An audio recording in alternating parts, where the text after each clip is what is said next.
2009 সালের সেপ্টেম্বরে সুইডেনের রাজধানী স্টকহোমের উত্তরে ঘটেছিল এক এমন ব্যাংক ডাকাতি যা শুধু স্থানীয় পুলিশ নয়, পুরো বিশ্বকেই চমকে দিয়েছিল। হেলিকপ্টার ব্যবহার করে ডাকাতি করা এ যেন হলিউড থ্রিলারের দৃশ্য, কিন্তু এটি সম্পূর্ণ বাস্তব এবং সুইডিশ পুলিশের অফিসিয়াল লিখিত আজও অন্যতম অদ্ভুত ও কুখ্যাত ঘটনা হিসেবে নথিভুক্ত। স্টকহোমের ভাস্তের হান্দিংয়ের উপকণ্ঠে অবস্থিত গোটা ব্যাংক কোভার্ক ডিপোজিট সেন্টার ছিল দেশের অন্যতম নিরাপদ ভোল্ট। এখানে ব্যাংক ও এটিএমের জন্য বিপুল পরিমাণ নগদ অর্থ সংরক্ষিত থাকত।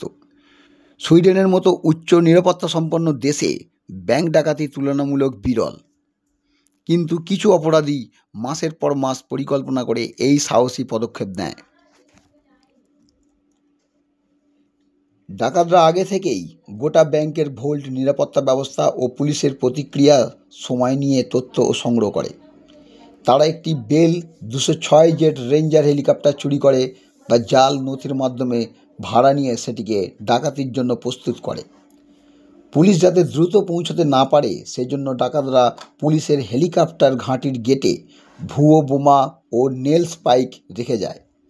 এতে পুলিশের হেলিকপ্টার উড্ডয়ন করতে দেরি হয়। ডাকাতির দিন 23 সেপ্টেম্বর 2009 ভোররাত প্রায় 5টা। স্টকহোমের আকাশ তখন অন্ধকারে ঢাকা। শহরের নিস্তব্ধতা ভেঙে দেয় একটি হেলিকপ্টারের শব্দ। হেলিকপ্টারটি সরাসরি ব্যাংকের ছাদের ওপর নেমে আসে। ডাকাতরা বিস্ফোরক ব্যবহার করে ছাদের কাঁচ ভেঙে ভেতরে প্রবেশ করে।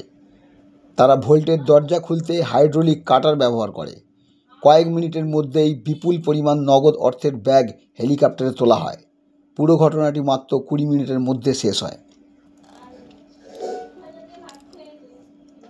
ব্যাংক অ্যালার্ম বাজলেও পুলিশ সঙ্গে সঙ্গে ঘটনাস্থলে পৌঁছতে পারেনি, কারণ পুলিশের হেলিকপ্টার ঘাঁটির পথে রাখা ভুয়ো বোমার হুমকি, রাস্তার উপর ছড়ানো নেল স্পাইক যাতে টহল গাড়ির টায়ার ফেটে যায়। ডাকাতরা ব্যাংকের চারপাশে ডামি বিস্ফোরণ বসিয়ে রাখে যাতে বোমা নিষ্ক্রিয় দলের আগমন বিলম্বিত হয়। ডাকাতরা নিরাপদ দূরত্বে গিয়ে হেলিকপ্টার পরিত্যাগ করে এবং নগদ অর্থ নিয়ে পালিয়ে যায়।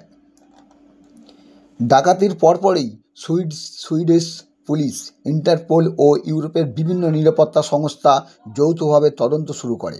হেলিকপ্টারটি কয়েক ঘন্টা পরে একটি বনের ধারে পাওয়া যায়। পুলিশের ধারণা ডাকাতরা হেলিকপ্টারের বদলে অন্য কোনো গাড়ি বা নৌকায় পালিয়ে যায়। তারা যে নগদ অর্থ লুট করেছিল তার সঠিক পরিমাণ প্রকাশ করা হয়নি, তবে এটি কয়েক কোটি সুইডিশ ক্রোনার বলে অনুমান।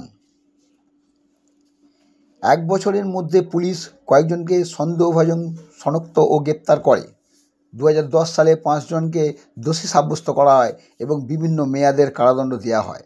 তবে লুট করা অর্থের একটি বড় অংশ আজও উদ্ধার হয়নি। তদন্তে বেরিয়ে আসে যে ডাকাতরা পেশাদার অপরাধ চক্রের সদস্য ছিল এবং তারা গোটা পরিকল্পনাটি নিখুঁতভাবে সাজিয়েছিল। কোভার্ক ব্যাংক ডাকাতি পরে ডকুমেন্টারি, টিভি সিরিজ ও ক্রাইম থ্রিলার সিনেমার অনুপ্রেরণা হয়ে ওঠে। অনেকেই একে হলিউড স্টাইল হেইস্ট বলে অভিহিত করেছেন। কোভার্ক ব্যাংক ডাকাতি শুধু সুইডেন নয়, বিশ্ব অপরাধ ইতিহাসে এক অনন্য অধ্যায়। এটি প্রমাণ করে অপরাধীরা যখন ঠান্ডা মাথায় এবং নতুন কৌশলে কাজ করে তখন সবচেয়ে উন্নত নিরাপত্তা ব্যবস্থা ভেঙে পড়তে পারে। তবুও শেষ পর্যন্ত আইনের হাতে তারা পুরোপুরি পালাতে পারেনি, যা ন্যায় বিচারের জয়।